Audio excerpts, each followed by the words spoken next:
कल हम लोग इसके पड़ोसी देश के बारे में बात कर चुके हैं ना, भारत और उसके पड़ोसी देश। आज उसके पड़ोसी देश के बारे में हम थोड़ा सा विवरण जानेंगे कि कैसे उसके बीच में कौन सी सीमाएं होती है और उसकी सीमाओं के बीच निर्धारण कैसे किया गया है, क्या नाम है। तो सबसे पहले आप पिक्चर में ये देख पा रहे हैं, ये इंडिया का मैप है। अब इसमें सबसे पहले हम लोग क्या बात करेंगे, बांग्लादेश के। इसमें भी पढ़े थे ना कल हम लोग, रेशियो का मतलब कि सबसे बड़ी सीमा किसका बताया गया था कल, बांग्लादेश का, है ना। यही देखिए कि यही है जो सबसे बड़ी सीमा बनाती है। ये आपका राज्य बंगाल, और ये ऐसे ऐसे ऐसे ऐसे ऐसे ऐसे करके ये यहाँ तक, ये आपका बांग्लादेश हो गया, है ना। और ये पूरे जो सीमा है, ये सीमा की लंबाई 4096 किलोमीटर है। कितना किलोमीटर है? 4096 किलोमीटर है। यह सबसे बड़ी सीमा लगाने वाली है। दूसरे नंबर पर सबसे बड़ी सीमा किसका है? फिर चीन। यहाँ बांग्लादेश के बाद हम किसका बात देखेंगे? चीन। चीन के बाद पाकिस्तान, पाकिस्तान के बाद नेपाल, नेपाल के बाद म्यांमार, ये जो एरिया वाला देखेंगे ये म्यांमार। उसके बाद भूटान। यही देश है जो आपको दिखाई देगा, यही है आपका भूटान। खैर चलिए, सबसे पहले हम थोड़ा सा बात कर लेते हैं कि 1947 में जब हमारा देश आजाद हुआ था, उसी समय पाकिस्तान का विभाजन किया गया, है ना। जिस समय हमारा देश आजाद हुआ उसी समय पाकिस्तान का विभाजन किया गया। लेकिन देख लीजिए, हम लोग किससे आजादी प्राप्त किए हैं? अंग्रेज से।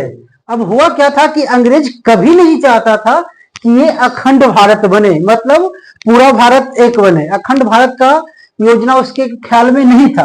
वह चाहता था कि यह एक छोटा मोटा बने कि जब चाहे तब इस पर हमला किया जा सकता है।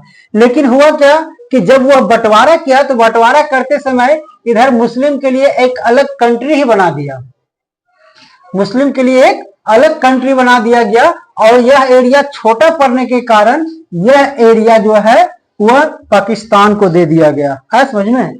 यह एरिया भी पाकिस्तान को दे दिया गया। अब इसका नाम हो गया पूर्वी पाकिस्तान।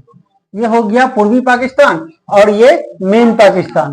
लेकिन इस क्रम में देखा गया कि इधर का ये जो पाकिस्तान देख रहे हैं, इस पाकिस्तान का ही जितना भी मंत्री बनता था या राष्ट्रपति, प्रधानमंत्री, जो भी बनना था, यह अकेले अकेले बनता था और इसको पूछता तक नहीं था।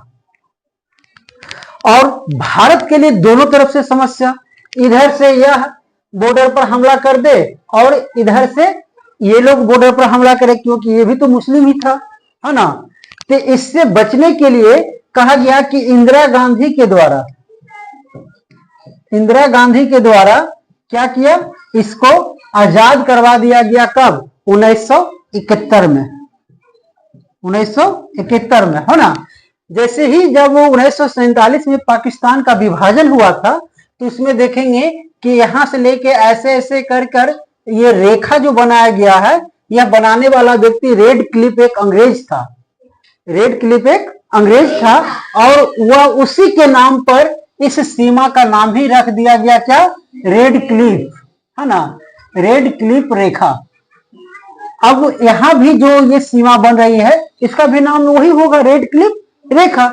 लेकिन जब वो इंदिरा गांधी उसको 1971 में आजाद कर कर एक स्वतंत्र देश का स्थापना करवा देता है और उसका नाम पूर्वी पाकिस्तान से क्या बन जाता है?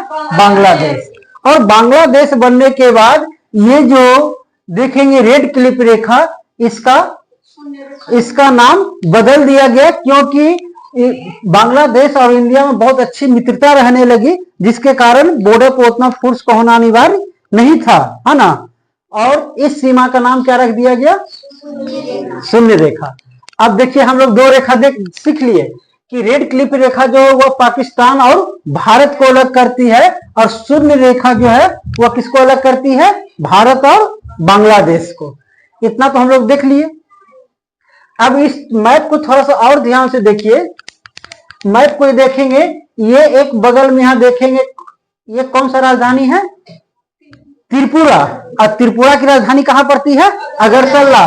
तो देखेंगे कि ये जो राजधानी है ये राजधानी आपका यहाँ पर है, ये राजधानी यहाँ है। तो ये इसलिए भी ये इम्पोर्टेंट है क्योंकि यह हमारे राज्य का, हमारे देश का एकमात्र राजधानी है जो दूसरे देश का निकट है। ऐसे जितनी भी राजधानी आप देखेंगे तो वह बॉर्डर पर नहीं हो सकता, सीमा पर नहीं रहेगा, लेकिन ये जो राजधानी है यह दूसरे देश की राजधानी के साथ मैच करता है। इस प्रकार हम लोग बंगाल के विषय में क्या, बांग्लादेश के विषय में क्या क्या जाने कि इसकी जो लंबाई है, सीमा की लंबाई जो है वह कितना है, 4096 किलोमीटर। और यह कब आजाद हुआ था? यह पाकिस्तान के साथ ही आजाद हुआ था, लेकिन स्वतंत्र देश ये कब बना? 1971 में। किसके समर्थन से बना? इंदिरा गांधी के समर्थन से बना। और यह रेड क्लिप रेखा को नाम बदलकर शून्य रेखा कर दिया। इस प्रकार हमारा बांग्लादेश खत्म हो जाएगा, है ना। बांग्लादेश के बाद हम लोग दूसरा देश देखे थे, तो यह एक बड़ा देश है चीन। बड़ा देश कौन सा बताया गया? चीन। बांग्लादेश के बाद इसी का सीमा जो है वह सबसे बड़ा है। ये आइए हम थोड़ा सा दिखाते हैं आपको। ये जो आप एरिया देख रहे हैं ये आपका हो गया नेपाल, है ना। ये आपका एरिया नेपाल, और यहां से जो ऐसे देख पा रहे हैं यही एरिया है चीन, यही एरिया है चीन। अब कहा जाता है कि यहां हम लोग एक बात सीखेंगे कि चीन और भारत के बीच में कौन सी रेखाएं बनती है? मैकमोहन रेखा, है ना। लेकिन देखिए क्या है, ये जो बेल्ट आप देख पा रहे हैं ये बेल्ट एक्चुअल में चीन नहीं है ना। यह बेल्ट चीन नहीं है, यह एक तिब्बत प्रदेश है जहां बौद्ध धर्म के लोग रहते थे। अब कहा गया कि यहां जो रेखाएं ये जो खींची गई है वो चीन के साथ नहीं खींची गई थी, वह किसके साथ खींचा जाएगा? तिब्बत के साथ, है ना।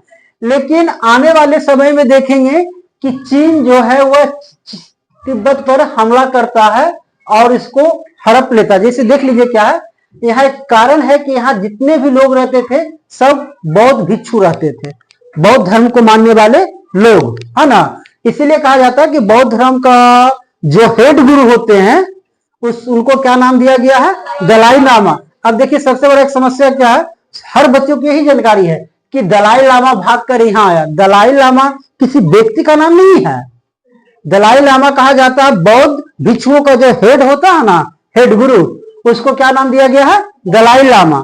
दलाई लामा इंडिया में भागकर वह आगे इंडिया मार के शरण लिए इंडिया में रहे। लेकिन यहाँ होता क्या है कि ये बौद्ध भिक्षु जो सभी लोग था, सब लोग पूजा पाठ करने वाले लोग हैं। और चीन में जो है वह कम्युनिस्ट पार्टी है ना। कम्युनिस्ट पार्टी मतलब आप लोग देखे होंगे लाल झंडा वाला, लाल झंडा को जो समर्थन करने वाले लोग होगा ना वो सभी कम्युनिस्ट माना जाता है। और कम्युनिस्ट जो है वह धर्म को हफीम समझता है। हफीम मतलब समझे? हफीम का एक आदत, हफीम एक क्या है? नशा करने वाला पदार्थ है। अब वही कह रहा है कि बौद्ध धर्म जो है वह हफीम होता है, जितना पूजा करोगे उतना ही पूजा करने की और मन करेगा, ऐसा। और ये बातें सही है, बौद्ध भिक्षु लोग यही करता था। लेकिन चीन का जो लोग, जितने भी लोग हैं कम्युनिस्ट पार्टी के मानने वाले लोग होते हैं, वह क्या होता है कि उनके दिमाग से धर्म का सॉफ्टवेयर ही हटा दिया जाता है, वह धर्म को नहीं मानते हैं, समझ गए। इस प्रकार ये चीन पर, ये जो तिब्बत प्रदेश देख रहे हैं, तिब्बत पर वह कब्जा कर लेता है। अब देखिए क्या है, सभी कुछ ठीक ठाक ही चल रहा था। इस समय हमारे देश का प्रधानमंत्री आपका जवाहरलाल नेहरू है, समझ गए। और जवाहरलाल नेहरू और चीन के साथ बहुत अच्छा रिलेशन है, बहुत अच्छी दोस्ती है। इस समय एक नारा देते हैं जवाहरलाल नेहरू, हिंदी चीनो भाई भाई, मतलब हिंदू और चीन दोनों जो है वह भाई भाई है। और कहा गया कि जवाहरलाल नेहरू और चीन के बीच में पंचशील का समझौता हुआ था, पंचशील समझौता, है ना। ये पंचशील समझौता में क्या हुआ था कि हम लोग बॉर्डर पर उतना सारा फोर्स नहीं रखेंगे क्योंकि भाई भाई तो हैं, और दुश्मन रहेगा तो ना ज्यादा फोर्स की आवश्यकता पड़ेगा। इसीलिए कहा गया कि पंचशील समझौता के कारण यहाँ बहुत कम सेना रखा जाता था। और अचानक एक दिन चीन, मतलब आप कह सकते हैं कि 1962 में चीन क्या किया भारत पर हमला बोल दिया। समझ गए, भारत पर हमला बोलकर और इस एरिया तक के कब्जा कर लिया। अब समझ में गया, ये जो एरिया देख रहे हैं इस एरिया तक कब्जा कर लिया और बताया कि ये जो सारा एरिया है, ये सारा ऐसे एरिया, ये सारा चीन ही है। मतलब सिक्किम को भी बताया, ये भूटान को छोड़कर, है ना, ये भूटान को छोड़ दिया गया। चीन, ये देखेंगे आपका ये एरिया सिक्किम वाला एरिया और ये अरुणाचल प्रदेश वाला एरिया, सभी को वह अपना एरिया बताने लगा, है ना। लेकिन ये सब कभी नहीं हो पाया, यहां तक वह उन्होंने कब्जा कर लिया। और इस एरिया में आप देखेंगे कि भारतीय लोग का अधिकार अब नहीं है। एक्चुअल में है भारत का ही, बट वह भारतीय लोग के अधिकार से बाहर वो चीन के अधिकार में चला गया है। इसलिए यहाँ एक रेखा खींची गई है जिसको LAC कहते हैं। ध्यान रखिए, चीन के साथ जो सीमाएं बनाएगी यहाँ, उसको क्या नाम दिया गया है, LAC। और ये जो रेखा खींची गई है, ये कौन रेखा सीमा थी, मैकमोहन रेखा। ये आपका मैकमोहन है, लेकिन ये जो एरिया देखेंगे, केवल ये जो एरिया देखेंगे इसका नाम है LAC, है ना। LAC का मतलब होता है लाइन एक्चुअल कंट्रोल। क्या कहोगे, लेकिन आप अभी अगर पढ़ेंगे फिर तो यहां देखेंगे कि रेखा खींची गई है। इस रेखा का नाम क्या है, LOC, लाइन ऑफ कंट्रोल। तो लाइन ऑफ कंट्रोल अगर आएगा तो ये कहां चलाएगा, पाकिस्तान की तरफ। और LAC, ये लाइन एक्चुअल कंट्रोल अगर आएगा तो ये चाइना के साथ, है ना। यहां देखिए एक चीज और दिखाते हैं, ये जो एरिया आप देख पा रहे हैं, ये एरिया में यही एक गलवान घाटी है, समझ गए, गलवान घाटी। और एक बहुत अच्छा झील है जिसका नाम है पेंगोंग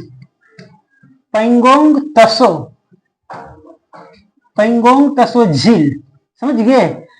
क्योंकि यहाँ एक्चुअली कोई लाइन खींचा नहीं गया है, यहाँ पर एक झील है, उस झील का क्या नाम है, पेंगोंग तसो झील। अब झील में लाइन खींच पाना तो मुश्किल होगा ना, तो कहा जाता है कि कैसे पता चलेगा। तो ये झील में देखेंगे कि कुछ एरिया इंडिया का है अभी भी कंट्रोल में, और कुछ एरिया चाइना के कंट्रोल में है। लेकिन अब उस झील में पता लगा पाना मुश्किल है कि किसका कहां तक है, कोई लाइन और रस्सी तो खिंचा हुआ है नहीं। तो कहा जाता है कि यहाँ इस टाइप का पहाड़ है, समझ गए, इस टाइप का पहाड़ है जिसका क्या नाम है, इस पहाड़ को क्या कहते हैं हम लोग, 5 फिंगर। इसका नाम ही है 5 फिंगर। अब 5 फिंगर में देखेंगे तो यहां तक के आपका चाइना का कंट्रोल है इस एरिया में, है ना, और ये एरिया में इंडिया का कंट्रोल है। जबकि कभी कभी देखेंगे तो चीन का सैनिक आपका 5 फिंगर से बढ़कर आगे भी कभी कभी आ जाता है। यही बंटवारा किया हुआ है कि 5 उंगली तक मेरा है और 5 उंगली के बाद उसका है। आगे समझ में, इसी का यही जो पहाड़ इसी का नाम बताया गया 5 फिंगर। इस प्रकार हम लोग चीन का भी देख लिए। कहा गया कि चीन और भारत के बीच में जो रेखा खींची गई है, जो सीमा बनाती है, उस सीमा का क्या नाम दिया गया है, मैकमोहन। और ये जो बेल्ट है, इस बेल्ट को क्या कहा गया है, ऑक्साई चीन।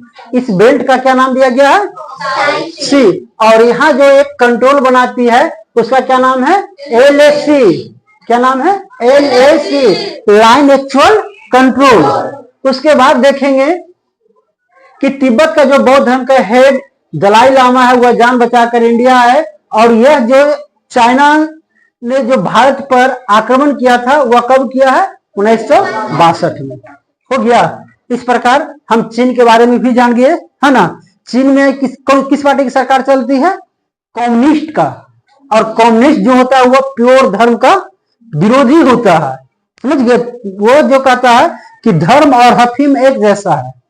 अरे जैसे देखो ना, जो शराब लोग पीता है, तो शराब पीने वाले लोग जितना शराब पिएगा उतना ही उसको शराब पीने का इच्छा करता है ना। जितना पिएगा उतना ही पीने का इच्छा करता है। उसी प्रकार कोई भी नशा ले लीजिए, सब वही हालत है, जितना लोगे उतना लेने की इच्छा करेगा। और अफीम भी एक प्रकार का नशा वाला ही पदार्थ है। और वह अफीम का तुलना किससे कर रहा है, धर्म के साथ कर रहा है। ऐसे भी आप लोग नहीं देखते हैं, आप लोग अपने गांव में भी देखिए, कुछ लोग को देखेंगे कि 2 बज रहा, बरस कर रहा, तो भाई खाए नहीं है तो नहीं, अभी नहाएंगे पूजा करेंगे तब खाएंगे। ऐसा होता है ना। और जो पूजा करने वाला है, जो धर्म को मान, केवल वही ऐसा करेगा, जो नहीं करता नहीं करता है ना। खैर चलिए, इस प्रकार हम लोग अब तीसरा जो कंट्री है, चीन के बाद किसका नाम नंबर आता है? चीन के बाद पाकिस्तान का। चीन के बाद किसका नाम आता है? पाकिस्तान। जिंदाबाद हो जाएगा ना आज। चलिए पाकिस्तान। अब यहां आइए थोड़ा सा हम पहले जानते हैं कि आखिर है क्या। कहा अभी तो आप लोग को बताया गया था कि जब हमारा देश आजाद हुआ था, जब 1947 में हमारा देश आजाद हुआ, उसी समय ना पाकिस्तान का स्थापना हुआ है। और इधर देखेंगे कि ये पूर्वी पाकिस्तान, बांग्लादेश जो भी पढ़ाया गया, और ये जो देखेंगे ये आपका पाकिस्तान, और ये जो एरिया दिखाई दे रहा है, ये सारा एरिया अफगानिस्तान का है। ये पाकिस्तान हो गया और ये एरिया अफगानिस्तान हो गया। और इसी में ये नीचे देखेंगे तो ये बलूचिस्तान है ना। ये नीचे देखेंगे तो ये बलूचिस्तान है। बलूचिस्तान और पाकिस्तान सभी भी एक ही है ना। लेकिन देखिए होता क्या है, अगर दुनिया में सबसे ज्यादा गरीबी देखना है तो सबसे ज्यादा गरीबी यही जगह में है, बलूचिस्तान में, समझिए। अब कहा जाता है, और ये जो देख रहे हैं कि ये बलूचिस्तान, अब इधर तो ये हटाकर अलग कर ही दिया गया है। अब ज्यादा पाकिस्तान परेशान रहता है। अब भारत सरकार चाहती है कि इसको भी हम आजाद करवा दें, बलूचिस्तान को भी अपना एक स्वतंत्र राष्ट्र बना दें। अगर ये सहयोग करेगा तो बन जाएगा। देखिए होता क्या है, वहां के लोग काफी गरीब है, और हमारे देश के जितने भी प्रधानमंत्री हो, राष्ट्रपति हो, कुल सभी करुणा निधि के शिकार है, मतलब काफी दयालु पर्सन है। अब इसको जहां देखते हैं दया के लिए, तो इधर से ये कुछ देना भी चाहते हैं तो पाकिस्तान जाने नहीं देता है ना। अब जैसे ही ये इधर की भारत की सरकार उसको कोई मदद करना चाहता है तो यहाँ की जनता कर देता है भारत जिंदाबाद। भारत जिंदाबाद करके वहां तिरंगा झंडा लहरा दिया। और जैसे ही तिरंगा झंडा लहराएगा कि इसको मिर्ची लगेगा कि तुम मेरे घर के हो के तुम भारत का झंडा लहरा रहा है ना। तो खैर चलिए, आइए हम थोड़ा सा देख लेते हैं। अब सबसे पहले हमको एक बात समझना क्या है, एक थोड़ा सा पहले कश्मीर को समझ लेते हैं, नीचे इसको लाएंगे ना तब समझेंगे। चलिए, यही एरिया में पूरे हैं कश्मीर। तो ये एरिया तो आपने खो ही दिया। ये अभी क्या बना हुआ है, ऑक्साइड चीन। ऑक्साइड चीन के कब्जा में है। अब देखिए क्या हुआ था कि पाकिस्तान का जब स्थापना ये कौन कर रहा, अभी देखिए आप लोग हमेशा सुनते होंगे कि गांधी जी पाकिस्तान का बंटवारा कर दिए, गांधी जी पाकिस्तान। ऐसा कुछ नहीं है, गांधी जी का यहाँ कुछ भी नहीं चला था। ये अंग्रेज ही चाहता था कि एक अलग कंट्री में इसको बांट दें और मुस्लिम के लिए एक अलग कंट्री बनाकर, और यह चीन के रूप में उसको दे दिया, समझ गए। लेकिन हुआ क्या कि जिस समय हमारा देश आजाद हुआ था उस समय अभी का भारत नहीं है। जैसा भारत अभी आप देख रहे हैं वैसा भारत तो उस समय नहीं था, 1947 के समय। क्योंकि जिस समय हमारे देश आजाद हुआ उस समय बहुत छोटा छोटा बहुत सारा देसी राजा था। राजा, अब राजा तो कहीं नहीं मिलता ना। उस समय बहुत छोटे छोटे राजा होता था। और सुनेंगे कि राजा के 2000 बीघा जमीन है। अब 2000 बीघा पर सरकार को कुछ नहीं, वो राजा का अधिकार है। राजा जिसको चाहेगा देगा, जिसको चाहेगा लेगा, जो इच्छा है वो करेगा, है ना। लेकिन यही छोटी छोटी देसी रियासत था। और जब यह 1947 में देश आजाद किया तो वह एक नियम बना दिया कि ये जितने भी छोटे छोटे राजा है ना, जिसको जहां जाना है, वो चाहे तो पाकिस्तान में भी जा सकता है, चाहे तो वह इंडिया में भी रह सकता है। अब उसके पास तो बहुत ऑप्शन आ गया कि मन अगर पाकिस्तान में है तो पाकिस्तान में चले जाइए, मन है तो इंडिया में रहिए। अब खुद सोचो बाबू कि ये पाकिस्तान है और ये इंडिया का सब पार्ट है। यहाँ का कोई राजा कहेगा कि हम भारत के साथ नहीं पाकिस्तान के साथ रहेंगे तो मुश्किल पैदा हो जाएगा ना। जैसे हमारे राज्य में देखेंगे कि एक हैदराबाद के निजाम थे, मुस्लिम शासक। हैदराबाद आप लोग देख पा रहे हैं कहां है? हैदराबाद कहां होगा? आंध्र प्रदेश, दिखाई दे रहा है ना? आंध्र प्रदेश की राजधानी कहां है? हैदराबाद। यही देखिए, अब यहां का लोग कह रहा है कि हम पाकिस्तान के साथ रहेंगे, तो मतलब बीच में भी पाकिस्तान आ जाएगा ना फिर। तो इसमें देखिए एक महान व्यक्ति हैं जिनका नाम है सरदार वल्लभ भाई पटेल। अगर आज हम भारत को देख रहे हैं एक साथ, तो वह इन्हीं का देन है। क्या नाम है? वल्लभ भाई पटेल। देखिए क्या करते हैं ये सरदार वल्लभ भाई पटेल। क्या किए कि जो जितने भी छोटे छोटे देसी रियासत थे ना, किसी को फुसलाकर, किसी को डराकर, किसी को सेना के भय दिखाकर सभी राजा को सरेंडर करवा दिए। सब राजा अपना अपना राजपट छोड़ दिया। वो क्या बोलते थे कि ठीक है, अगर तुम इस एरिया का राजा है तो कोई बात नहीं है, तुम हमारे साथ मिल जाओ और तुम इस एरिया का मतलब तुम इलेक्शन लड़ लो, चुनाव जीत लो, फिर इस एरिया का अधिकार तुम ही करना, है ना। इस प्रकार करके वह छोटे छोटे सभी राजाओं को मिला लिए। बच गए मुख्य रूप से दो राजा, एक आपका यहां देखेंगे तो जूनागढ़, समझ गए, और एक हैदराबाद का निजाम, एक ये, और एक यहां बच गए जनाब हरि सिंह। कश्मीर ये तो छिना ही गया है। ये वाला बेल्ट, ये वाला बेल्ट के एक अलग शासक थे जिनका नाम था हरि सिंह, है ना। हरि सिंह, हरि सिंह भी अड़ गया कि नहीं, हम भारत के साथ नहीं जाएंगे। ये जूनागढ़ भी कह रहा कि हम भारत के साथ नहीं जाएंगे। ये हैदराबाद का निजाम भी कह रहा कि हम भारत के साथ नहीं जाएंगे। लेकिन ये दो गो जो है ये पाकिस्तान के साथ जाना चाहता था, जबकि हरि सिंह जो जम्मू कश्मीर वाला है वो किसी के साथ नहीं, वो बोलता था कि हम अकेले स्वतंत्र रहेंगे। समझ गए। इस प्रकार हरि सिंह यहाँ देखेंगे कि यहाँ के लिए एक अलग ही कानून बनता है और ये सभी को डराकर धमकाकर सबको सरदार वल्लभ भाई पटेल भारत में विलय करवा दिए, भारत में मिला लिए। यहां तक तो कंप्लीट है। अब देखिए होता क्या है, अंग्रेज जब भारत को आजाद किया तो उस समय बताया था कि जो राजा जहां चाहे वहां जा सकता है, और सरदार वल्लभ भाई पटेल ये दोनों को जबरदस्ती अपने देश में मिला लिए, है ना। जब ये जबरदस्ती मिला लिए तब पाकिस्तान क्या करता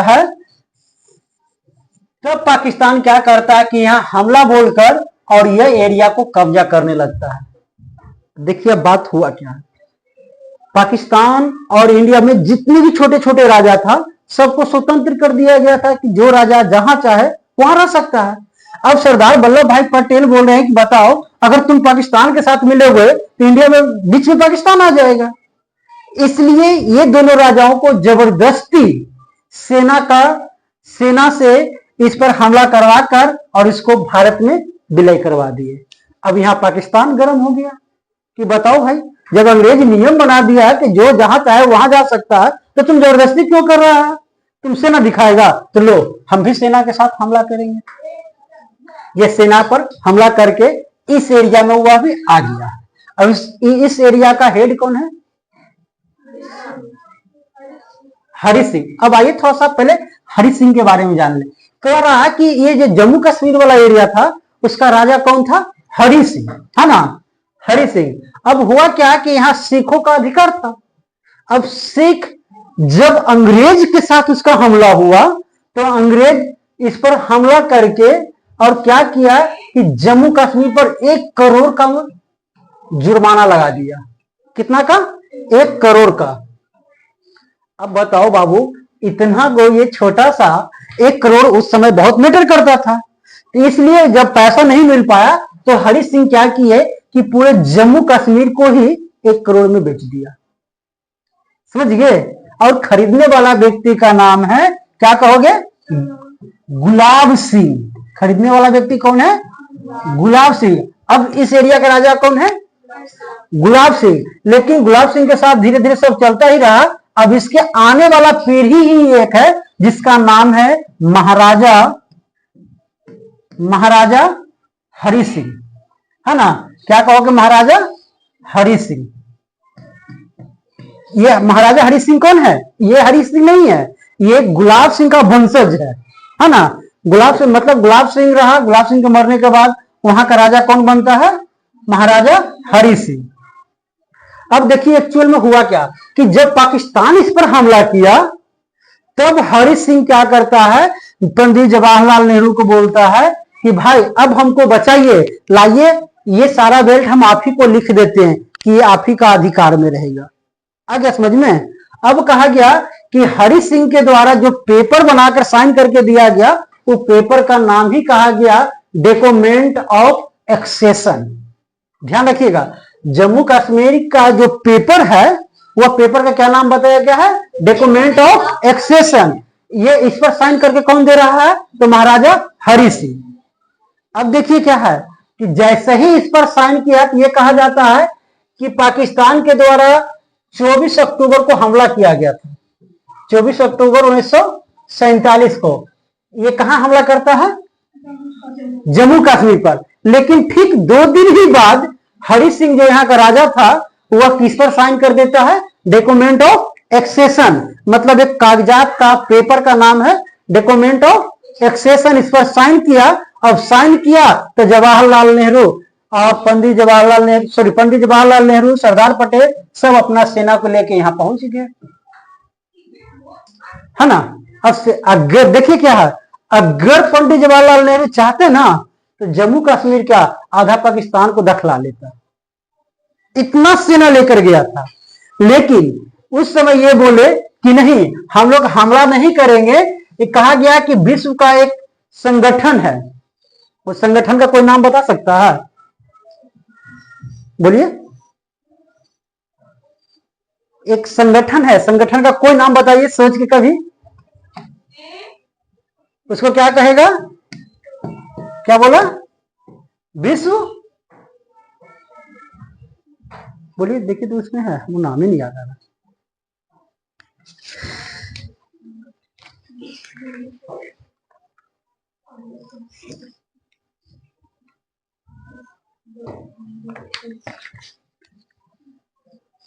बोलिए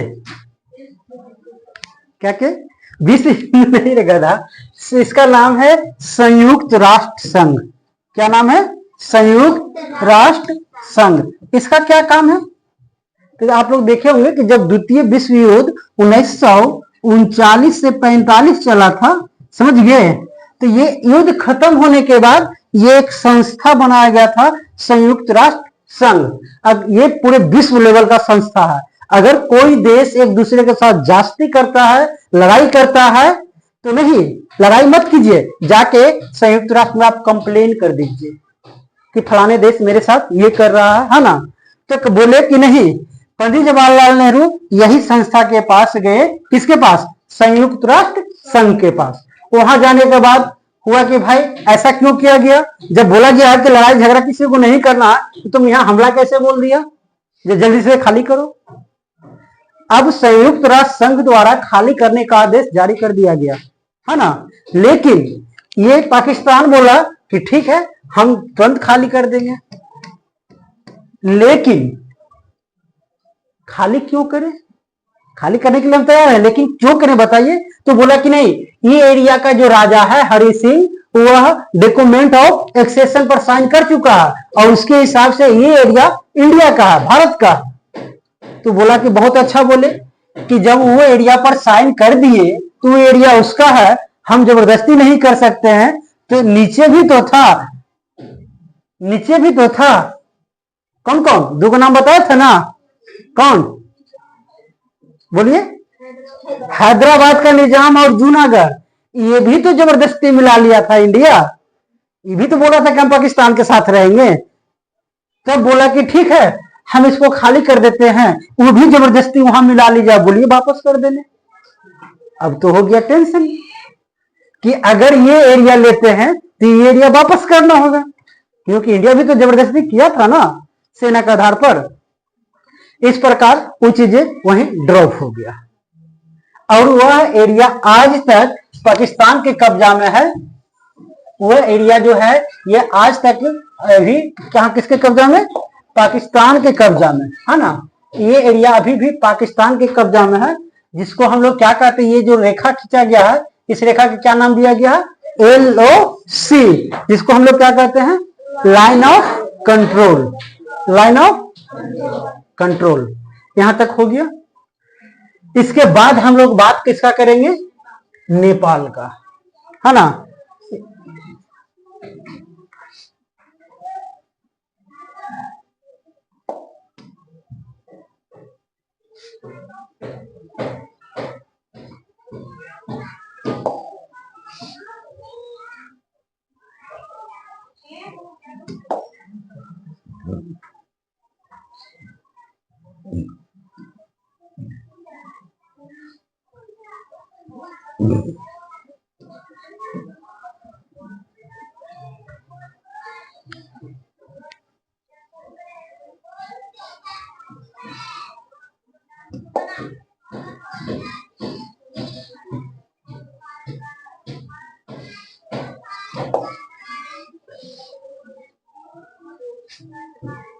चलिए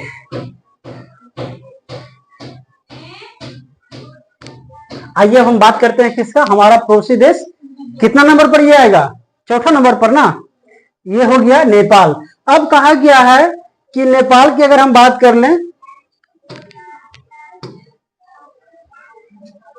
चलिए कहा गया है कि 1816 में इंडिया पर किसका अधिकार है, इस समय इंडिया पर अधिकार किसका है, अंग्रेज का। अब कहा गया है कि नेपाल में काफी छोटे कद के लोग होते हैं, नेपाल के लोग जो होते हैं वो काफी छोटे छोटे कद के होते हैं, जिसका नाम गोरखा है, समझ गए। और ये बहुत बहादुर सैनिक है। अभी भी अगर गोरखा रेजिमेंट सैनिक की बात होता है या कहीं बहुत विशेष कार्य करना है तो उसमें किसको बुलाया जाएगा, गोरखा रेजिमेंट को। उसका छोटा छोटा हाइट रहेगा लेकिन काफी बहादुर और शक्तिशाली होता है, समझ गए। अब वह क्या किया कि 1816 के पहले वह धीरे धीरे ये पड़ोसी राज्य जो देख रहे हैं, ये बिहार हो गया, यूपी हो गया, है ना, ये सभी पर धीरे धीरे, यहाँ देखिए बगल में उत्तराखंड है, ये सभी पर धीरे धीरे कब्जा करना शुरू कर दिया नेपाल। कब, 1816 के पहले। 1816 के पहले ये नेपाल के जो लोग हैं वह धीरे धीरे इस बेल्ट पर कब्जा करना शुरू कर दिया। अब इस समय इंडिया में किसका अधिकार चल रहा है, अंग्रेज का। अंग्रेज क्या किया कि नेपालियों के साथ 1816 में सुगौली का संधि किया। किसका संधि, सुगौली का संधि किया। चलिए अब कहा जाता है कि बिहार और नेपाल का सीमा का निर्धारण जो है वह किस संधि से किया गया है, सुगौली की संधि से। सुगौली की संधि कब किया गया है, 1800। चलिए हो गया ना। अब अगर हम अभी नेपाल की बात कर लें तो नेपाल की जो सीमा का निर्धारण है कौन किया है, अंग्रेज, है ना। अंग्रेज कब किया है, 1816 में। 1816 में एक संधि किया गया है जिसका नाम है सुगौली की संधि। और यही संधि में निर्धारित किया गया कि कहां तक इंडिया रहेगा और कहां तक नेपाल रहेगा। तो देखेंगे कि यहाँ एक काली नदी है, ठीक है। काली नदी से लेकर इसकी सीमा का जो निर्धारण है वो काली नदी से लेकर, कौन नदी कहोगे, तो मीची। कौन नदी है, एक तो मेची नदी है, काली नदी से मेची नदी, मेची नदी हो गया। काली नदी ये से लेकर मेची नदी, यही सीमा का निर्धारण किया गया है। और ये सीमा का निर्धारण कब किया गया है, 1816 में। जैसे औरों सीमा का नाम दिया गया था, इसका कोई नाम नहीं है, बट यही बताया गया है काली नदी से मेची नदी तक सीमा हो गया। इसके बाद की अगर हम बात कर ले तो कहा गया कि ये, इसमें एक और इंपॉर्टेंट है कि ये नेपाल है ना, नेपाल और भूटान, यह एशिया महादेश के दो ऐसे देश हैं जो कभी गुलाम हुआ ही नहीं है, जो कभी गुलाम नहीं हुआ है। यह स्वतंत्र रहने वाला देश है ना। चलिए इसके बाद अगर हम बात कर लें, इसके बाद हम लोग बात क्या करेंगे, म्यांमार का। किसका बात करेंगे, म्यांमार। तो कहा गया है कि म्यांमार कोई दूसरा नहीं है, वह भारत का हिस्सा ही है। वह पहले भारत का ही एक हिस्सा हुआ करता था, जिसका दूसरा नाम क्या बताया गया है, बर्मा। जिसका दूसरा नाम क्या बताया गया है, बर्मा। अब कहा गया कि बर्मा एक बहुत इंपॉर्टेंट इसलिए माना जाता है, यह फेमस इसलिए है क्योंकि वहां एक जेल था जिसका नाम है मांडले जेल, है ना, मांडले जेल। इसलिए यह काफी फेमस है। जब अंग्रेज किसी को पकड़ता था ना, तो इंडिया से दूर ले जाकर बर्मा के यही जेल में ले जाकर बंद करता था। कहा जाता है कि यह भारत से जब अंग्रेज का शासन यहाँ चल रहा था, तो वह क्या किया कि 1935 के भारत शासन अधिनियम, आप लोग आगे जाकर अभी पढ़ेंगे कि 1935 में भारत शासन अधिनियम आया था, और यही अधिनियम के तहत 1937 में इसको आजाद कर दिया गया, अलग कर दिया गया इंडिया से, है ना। इंडिया से इसको क्या कहते हैं, अलग कर देते हैं ना। 1937 में से भारत से अलग कर दिया गया। चलिए, लेकिन समझने वाला बात यह है कि अभी आप लोग को बताए थे कि 1935 से लेकर 1945 तक क्या चला था, द्वितीय विश्व युद्ध चला। और जैसे ही द्वितीय विश्व युद्ध स्टार्ट हुआ 1939 में, इस पर जापान कब्जा कर लिया, है ना। इस पर जापान कब्जा कर लेता है, हो गया। कहा गया कि यह 1935 में भारत से अलग हुआ, और 1935 के भारत शासन अधिनियम के तहत वह अलग होने का प्रस्ताव आया, और 1937 में यह भारत से अलग हो गया, और 1939 में फिर से इस पर जापान कब्जा कर लेता है। नहीं समझे, कब आजाद हुआ कब अलग हुआ ये पता चला। अरे ये क्या है, एक प्रकार की ये ऑर्डर है। भारत शासन अधिनियम जब आया था इंडिया में, तो उसी में बताया गया था कि म्यांमार या जो बर्मा है इसको भारत से अलग कर दिया जाए। तो इसमें कहा गया, अब अलग करते करते 2 साल समय लग गया, मतलब 2 साल बाद जाकर हुआ 1937 में यह भारत से अलग हुआ, और 1939 से 45 तक द्वितीय विश्व युद्ध चला, जिसमें 1939 के समय में जापान फिर से इस पर कब्जा कर लेता है। समझ गए, 1939 में फिर इससे कब्जा कर लिया जाता है। इसके बाद आप देखेंगे तो सबसे फाइनली लास्ट में यह जाकर, जैसे भारत कब आजाद हुआ 1947 में, और यह 1948 में आजाद होता है ना। 1948 में यह किससे आजाद होता है, जापान से, है ना। और यह पूर्ण रूप से स्वतंत्र हो जाता है। इस समय एक और ध्यान रखिएगा, इंडिया के मैप में देखते हैं ना कि नीचे एक ऐसे लटका हुआ रहता है, क्या नाम है उसका, श्रीलंका। श्रीलंका इसके साथ ही आजाद हुआ है, बर्मा के साथ। मतलब श्रीलंका भी कब आजाद हुआ है, 1948 में। और म्यांमार कब आजाद हुआ, 1948 में यह फाइनली आजाद हो गया। अब पता चल गया ना 1935 क्या है, 1937 क्या है, और 1939 क्या है, और 1948 क्या है, और 1970 क्या है। इतना ही के बारे में तो जानना है। तो 1935 क्या है, यह भारत शासन अधिनियम है, अंग्रेज के द्वारा लाया गया, और बोला गया कि इसको भारत से अलग कर दिया जाओ। लेकिन करते करते लगभग 2 साल समय लग गया, और अंततः 1937 में यह भारत से अलग होता है। लेकिन दुर्भाग्यवश 39 से 45 द्वितीय विश्व युद्ध चल रहा है। द्वितीय विश्व युद्ध में देखा गया कि फिर से जापान इस पर कब्जा कर लेता है ना। और फाइनली रूप से 1948 में यह आजाद हो जाता है।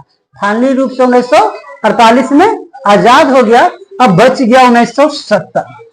1970 देखेंगे कि जब यह आजाद हो गया तो भारत के साथ सोचा कि बहुत अच्छा संबंध बनाए रखें, और बहुत अच्छा संबंध रहने के कारण ही 1970 में क्या लाया, तो उसको कहा गया FLR।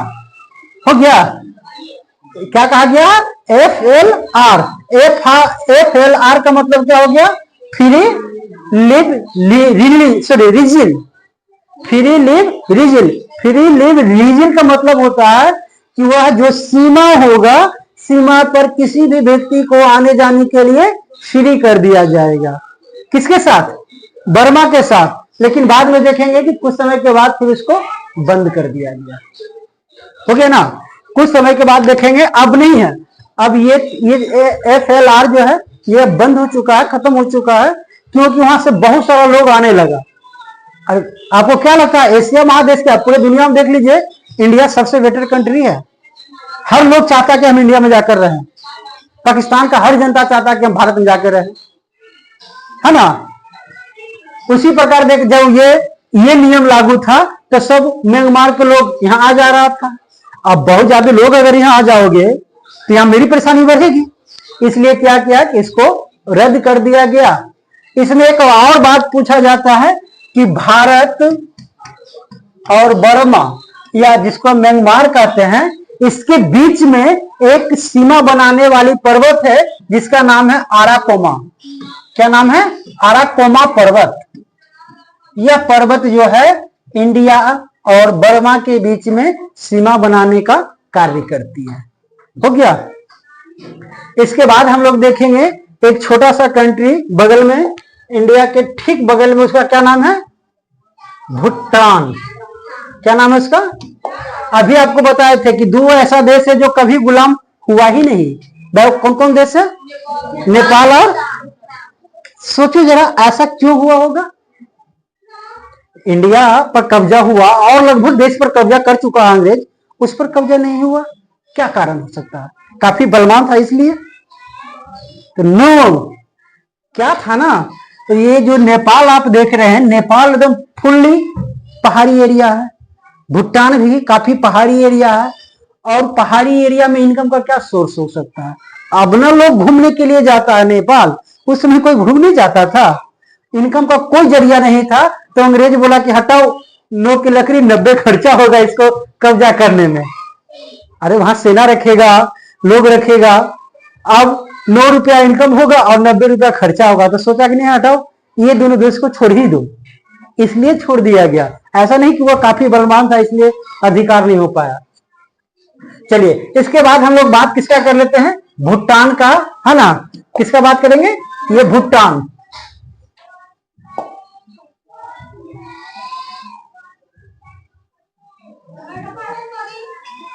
चलिए, अभी एक छोटा सा बच गया है। भूटान तो आप लोग देखिए पा रहे हैं, है ना? कहा गया है कि भूटान जो है हमारे देश के 4 राज्यों के साथ सीमा बनाती है। भूटान जो है हमारे देश के साथ 4 राज्यों के साथ वह सीमा बनाती है। ऐसे नहीं, ऐसे दिखाई देगा। फिर से आपको दिखाते हैं, है ना?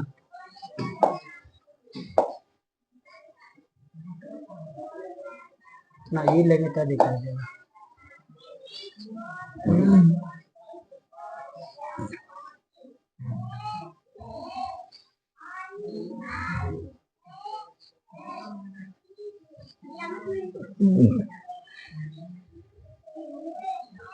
चलिए, अब दिखाई देगा ना?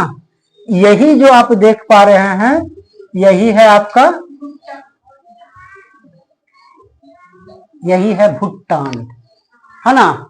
यही भूटान में हम देखेंगे कि यहाँ एक राज्य, ये कौन सा राज्य है वो पता है तुम लोग को? ये है वेस्ट बंगाल। क्या है ये? वेस्ट बंगाल। और ये जो देख रहे हैं ये कौन है? अरुणाचल प्रदेश। और ये जो देख रहे हैं बीच वाला देश, आसाम। आसाम और बंगाल, ये एक देश, एक राज्य हो गया सिक्किम। इस प्रकार देख लीजिए, ध्यान से देखकर बताइए कि किसकी सीमा बड़ी है। सबसे ज्यादा किसके बड़ा सीमा हो यहां दिखाई दे रहा है? तो सबसे बड़ा सीमा जो है ये आपका आसाम का है। सबसे बड़ा सीमा किसका है?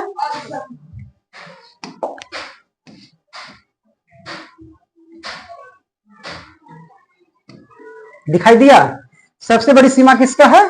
आसाम का। अगर 2 नंबर में हम बात कर लें तो दूसरा बड़ा सीमा किसका साथ बनाती है? अरुणाचल प्रदेश। ये तो पिक्चर में देख रही हो तुम लोग बता सकता है। 1 नंबर में कौन आया? आसाम। जो सबसे सीमा लगाती है दूसरा बड़ा सीमा कौन बनाती है? अरुणाचल प्रदेश। दूसरा नंबर पर कौन बनाती है? और तीसरा में देखेंगे तो ये किसके साथ बनाती है? सिक्किम। तीसरा पर कि चौथा पर? तो आप लोग ध्यान से नहीं देखे। तीसरा सीमा ये है आपका वेस्ट बंगाल। ये वेस्ट बंगाल के साथ लगाती है 3 नंबर में। और ये बहुत छोटा सा, ये देखिए ब्लैंक एरिया हुआ है, वहां सीमा नहीं है। सीमा केवल कहां है? सीमा कहां है? अपने घर में, है ना। सीमा कहां है? तो ये देख लीजिए 4 नंबर पर कौन आता है? तो भूटान के बताइए किन किन राज्यों के साथ सीमा बनाती है?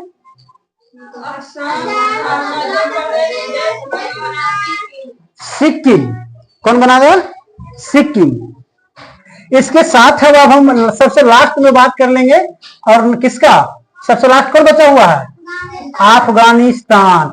अफगानिस्तान में आप पिक्चर में देख पा रहे होंगे, ये बहुत छोटी सी सीमा बनाती है। क्या वो भारत के साथ सीमा बना रही है? नो। अभी ना आपको बताए थे कि यही ना है पीओके, जिसको यहीं पर एक लाइन खींचा गया, उसका क्या नाम है? एलओसी। यह इसको क्या कहा गया? पीओके, पाक ऑक्युपाइड कश्मीर। मतलब वह पाकिस्तान का अधिकृत भूमि है ना। और यह एरिया में आप देखेंगे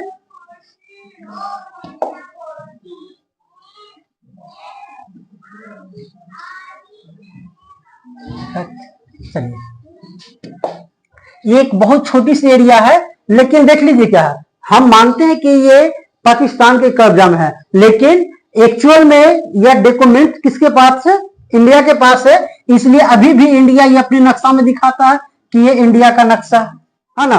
और यही में इतना में ये अपना सीमा बनाती है, जिसका नाम है अफगानिस्तान। तो कहा गया है कि यह 1893 में भारत और अफगानिस्तान के बीच एक रेखा बनाया गया, जिसका नाम है डुरंड रेखा। क्या कहोगे? डुरंड। समझ में आ गया? भारत और पाकिस्तान के बीच में कौन रेखा? भारत पाकिस्तान के बीच में कौन रेखा? Radcliffe. भारत बांग्लादेश के बीच में कौन रेखा? शून्य रेखा। और भारत और चीन के बीच में कौन रेखा? मैकमोहन रेखा। और भारत अफगानिस्तान के बीच में कौन रेखा? डुरंड रेखा। डुरंड रेखा निर्धारण कब किया गया है? 1893 में। इस प्रकार ये आपका खत्म हो गया। सब लगभग बाउंड्री पढ़ चुके हैं, पढ़िए ना। अब आइए थोड़ा सा एक बार पहले मैप यहां ले आते हैं ना, तो मजा आ जाएगा।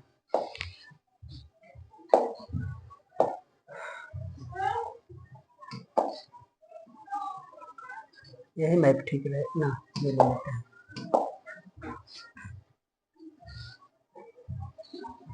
ध्यान से इस मैप को देखिए। पहले अगर हम बात कर लेते हैं तो ये जो है आपका, यहां से उठाइए, ऐसे ऐसे ऐसे,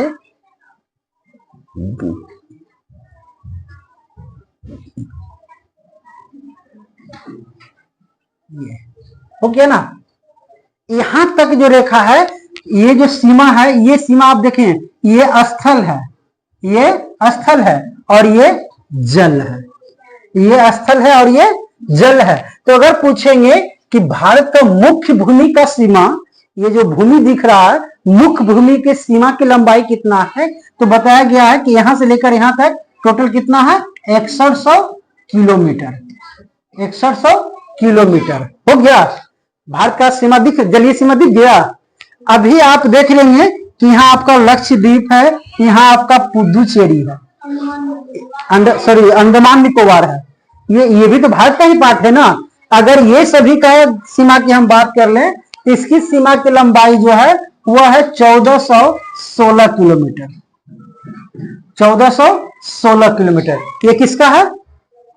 ये प्योर जलीय सीमा है और ये क्या है? स्थलीय सीमा, मुख्य भूमि की सीमा। इस प्रकार टोटल जलीय सीमा कितना हो जाएगा? कुल जलीय सीमा की लंबाई कितना हो जाएगा? जलीय सीमा की लंबाई कितना होगा? तो जोड़ लीजिए 6100 और 1400, 6116 7500 16 हो गया ना। मतलब कहा गया 7516.6 किलोमीटर। ये आपका टोटल जलीय सीमा है। हो गया। जलीय सीमा में देख लीजिए, ये आपका स्थलीय, स्थलीय कितना बताया गया 6100 किलोमीटर। और ये जो प्रादीपीय है, प्रादीपीय मतलब समझता है, प्रादीपीय किसको कहते हैं, जो तीन ओर जल से घिरा हो, जो तीन ओर जल से घिरा हुआ रहता है, वही कहा गया कि तो प्रादीपीय सीमा कितना बताया गया 1416 किलोमीटर। इस प्रकार टोटल जलीय सीमा, जल के साथ तो इतना ही सीमा ना बनाता है, जल के साथ टोटल कितना सीमा हो गया 7516 किलो 16.6 किलोमीटर, ये आपका जलीय सीमा हो गया। अगर स्थलीय सीमा की हम बात कर लें, क्योंकि यहाँ के बाद भी तो कौन सीमा बनाती है, ये सभी सीमाएं जो है, ये सारी सीमाओं को क्या कहा गया है, ये सारी सीमाओं को क्या कहा गया है बोलो। अरे तो भारत की कुल सीमा की लंबाई, अगर भारत का स्थलीय कुल सीमा की बात कर लें,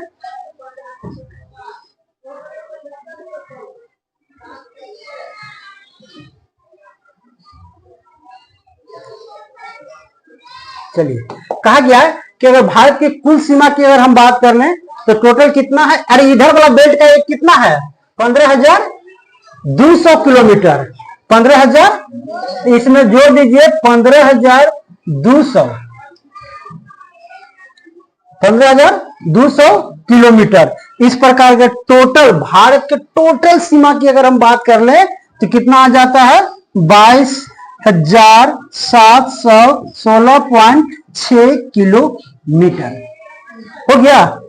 सुनो अब, भारत के मुख्य भूमि का जलीय सीमा, अगर भारत का मुख्य भूमि की जलीय सीमा अगर करेगा तो कितना किलोमीटर 6100 किलोमीटर।